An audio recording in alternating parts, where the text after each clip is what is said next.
सिंधुदुर्गातल्या जंगलात साखळदंडानं बांधून ठेवलेल्या अवस्थेत आढळलेल्या अमेरिकन महिलेचं गूढ आता उकललेलं आहे। अमेरिकन महिलेचा तो बनाव असल्याचं आता उघड झालेलं आहे। सिंधुदुर्गातल्या सोनुर्लीच्या जंगलात साखळदंडाने बांधलेल्या अवस्थेत एक अमेरिकन महिला सापडलेली होती।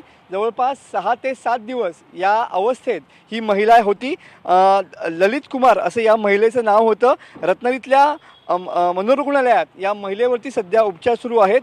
अमेरिकन व्हिसा संपल्यानं आणि अमेरिकेतून पुरेसे पैसे येत नसल्याच्या तणावातून जीवन संपवण्यासाठी आपण स्वतः बांधून घेत हा सारा बनाव रचल्याचं या अमेरिकन महिलेनं या ठिकाणी सांगितलेलं आहे।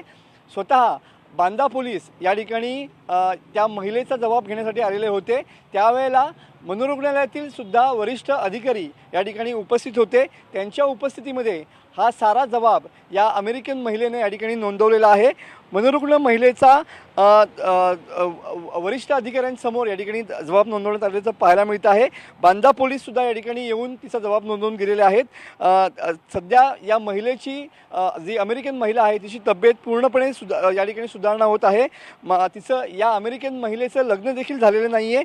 ती स्वतः योगा शिक्षक आहे, त्यामुळे तिला जवळपास 7 ते 8 दिवस उपाशी राहायची सवय आहे।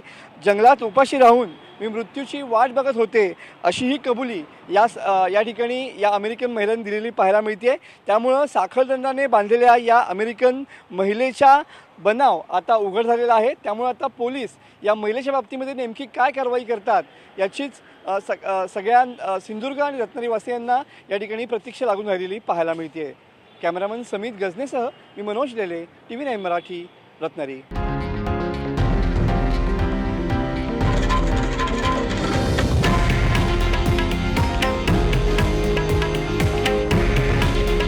हे आहे देशातील नंबर 1 न्यूज नेटवर्क आणि आपण पाहत आहात TV9 मराठी। काळजी तुमची, हित महाराष्ट्राचं।